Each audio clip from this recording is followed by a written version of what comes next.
끝에 계급투쟁 운동 같은 경우에는 체제 변혁, 체제 밖에서의 운동이라고 볼 수 있을 것 같은데, 그러면 체제 내에서의 계급투쟁 운동 같은 건 어떤 건지,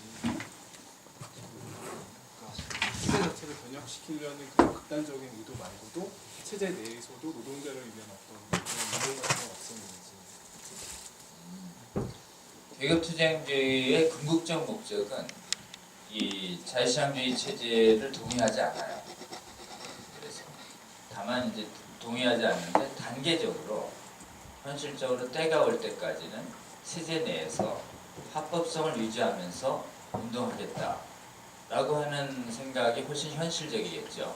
그러니까 기본적으로는 현 단계에서는 체제 내에 활동을 해요.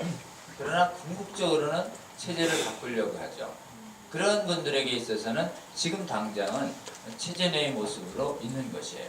그러나 때를 기다리는 것이다. 이렇게 좀 이해하시면 되겠죠. 그래서 궁극적인 것과 단계적인 것들을 구별하시면 될 것 같으세요. 그래서 기본적으로는 저 안에도요, 현실 안에 있어서 현재 적합한 운동을 열심히 해보자 이런 데가 있어요. 이렇게 전략적 유연성이 강한 운동가들이 있어요. 계급투쟁주의자들 중에. 그러나 그거는 진짜 노동자를 배신한 것이다. 그건 순수성이 그런데 우리는 순수하게 정통적으로 추구해야 한다. 이런 계열이 있어요. 그래서 그 안에서도 노선을 갈등이 있습니다. 좌우 대결이 있고. 그래서 그 안에서도 현실적 적합성이 있는 데를 거기를 개량주의다 이렇게 요구하고, 그 다음에 너무 원칙만 얘기하면 그쪽에서도 극단적인 탈레반이다. 뭐 그 안에서 노선 투쟁이 있는 것이에요. 그러나 전체적으로 볼 때는 계급투쟁주의는 궁극적 목적은 체제를 동의하는 자유민주주의 체제와 자유시장 주제를 동의하는 데 하면 계급투쟁주의라고 할 수 없어요. 전략적인 관점에서 단계적으로 체제 내의 활동을 당분간 하고 있을 가능성은 있습니다.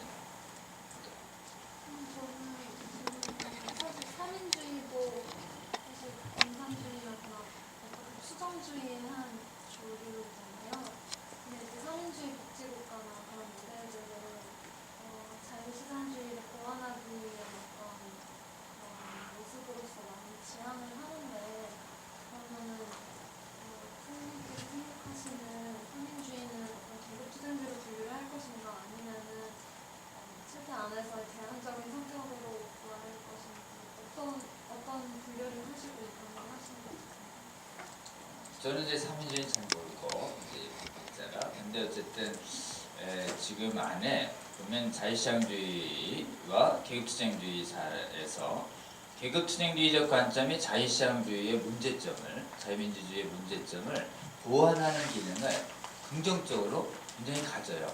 말씀하신 것처럼 계급투쟁주의자들이 자유시장주의자보다 훨씬 사회적 약자를 더 생각하고, 그 다음에 더 헌신적이고 더 공부를 하고 더 철학적이고 이런 부분이 있어요. 그래서 자유시장주의를 보완하는 기능은 달라요.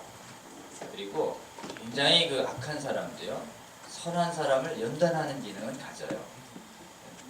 근데 그게 이 보완하는 기능을 가졌다는 것과 그 정체성을 동의하는 문제는 좀 다른 것이겠죠. 그러니까 기본적으로는 계급투쟁주의가 자유시장주의를 보완하는 기능을 가졌어요. 그렇다고 해도 계급투쟁주의 그 본체가 옳은 건 아니겠죠. 그러니까 우리가 이념을 대하는 데 있어서 계급투쟁주의 안에도 진리가 있다 없다. 계급투쟁주의 안에도 조금 있다 보면 아주 진리가 있어요. 그래서 계급투쟁주의자들이 생각하는 것 중에 옳은 내용들, 그리고 이쪽 자유시장주의나 자유민주주의자들이 실제로 그 자유를 가지고 헌신하고 공동체를 위해서 쓰지 않고 자신의 개인적 영달과 이기적을 위해서 쓰는 측면에 있어서는 훨씬 계급투쟁주의자들이 태도적인 측면에서 훨씬 본받을 게 많아요. 태도는 본받을 수 있어요. 그러나 지향점은 동의하지 않을 수 있는 거죠. 그런 측면에서 우리가 계급투쟁주의에서 가져야 될 점은 분별력이라는 거예요. 계급투쟁주의 안에 배울 게 굉장히 많습니다. 배울 걸 배우세요. 그러나 버려야 할 것도 분명히 많아요. 그러니까 배울 게 조금 있다고 버려야 할 것까지 흡수하면 돼요, 안 돼요? 안 되는 거예요. 그 점을 여러분들이 참 명심하면 좋을 것 같아요. 그래서 이제 많은 사람도 그러죠. 아이, 사회에 언제나 선도 있고 악도 있지 않냐. 악이 없으면 선이 어떻게 있냐. 그러니 악이 결국은 하나님의 은혜를 위해서 존재하는 거 아니냐. 그러니 내가 악을 행하는 건 하나님의 은혜를 이런 논리를 바울이 반복한다고요. 그런 논리를 바울이 경고한다고요. 그건 뭘 얘기하냐면 보조적 기능과 본질적 기능을 역전시키는 아주 궤변 중에 궤변이에요. 그러니까 기본적으로는 왜 이 부분에 있어서 우리가 분별력을 좀 발휘할 수 있는 것이 좀 중요합니다. 그래요? 네, 저는 마지막에 질문해야 될 것 같은 질문이긴 한데 지금 이념에 대한 얘기를 주로 하시는 것 같아요. 노동, 운동 관련해서. 근데 사실 노동이라는 얘기가 나오는 거의 근본적인 이유는 여러 통계에서 근로자들이 과도하게 근로를 하고 있다라는 OECD의 그런 평가나 그리고 실제로 경영자 입장에서도 근로자들이 착취되는 게 이렇게 경제 구조를 인해서 어쩔 수 없이 하고 있다라는 문제의식을 갖고 이제 근로자들과 함께 공생하는 조직 구조를 위해서 노력하시는 분들도 계시잖아요. 근데 그거는 노동 운동과는 다르지만 노동자의 어떻게 보면은 함께 일하는 직원들이 가족의식을 가지고 함께 하는 거에 대한 조금 노력의 일환을 하고 있는 거잖아요. 약간 뭐 노동자들을 위한 게 너무 부정적으로 이렇게 비춰지게 얘기가 돼버리지 않을까 이런 생각이 좀 드는 것 같아요. 그래서 이제 제 얘기를 정확하게 이제 저렇게 들릴 수도 있죠. 그리고 이제 계급투쟁주의자를 해야만 노동자를 위한 길로 이렇게 생각할 수도 있는데, 실제는 워낙 계급투쟁주의자들이 노동을 위해서 헌신적으로 얘기하기 때문에 계급투쟁주의를 비판하면 그럼 약자에 대해서 이렇게 무관심한 게 옳은 것이냐 이런 생각을 할 수도 있죠. 실제는 노동운동가들 중에서 계급투쟁주의자들 말고 조합실리주의자들을 통해서는 크리스찬들이 굉장히 많아요. 그러니까 노동운동에 두 길이 있다고 그랬어요. 유물론의 길이 있고 유신론의 길이 있습니다. 그래서 실제로는 서구의 영국, 미국, 독일, 프랑스 모두 다 러시아와 달리 노동운동가들이 기본적으로 기독교인들과 개신교인들이 굉장히 많아요. 그래서 기본적으로 저는 오늘 이제 말씀드린 이 계급투쟁주의의 폐해와 문제점을 해서 설사 노동운동가들 중에서 제가 보기엔 노동운동을 하면서 정의를 구현하고 성경적 진리를 구현해야 할 영역이 굉장히 많습니다.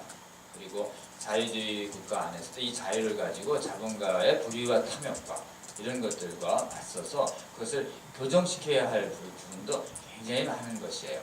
근데 지금 제가 좀 드리고 싶은 말씀은 왜 이 계급투쟁주의를 말씀드리냐면 이 계급투쟁주의가 근본적으로 유물론의 기초에 있기 때문에, 그래서 이 계급투쟁주의 같은 노동자의 관점을 위해서 노동자의 정당한 권익을 위해서 일하는 방법도 유물론적 기초 위에 굉장히 하나님의 진리와 멀어진 방법으로 일할 수도 있고, 그 다음에 유신론적 기초 위에 성경적 방법으로 진정한 노동운동을 할 수도 있는 걸 얘기합니다. 그래서 조금 이따가 좀 설명을 드리겠지만 제 얘기가 노동운동 전체를 기르고 이런 거 아니에요. 그것도 이렇게 구별해줘서 분별력을 가지고 제 강의를 이해해 주시면 좀 오해가 없지 않을까 이런 생각이 좀 들어요. 좀 쉬었다가 3분만 쉬었다가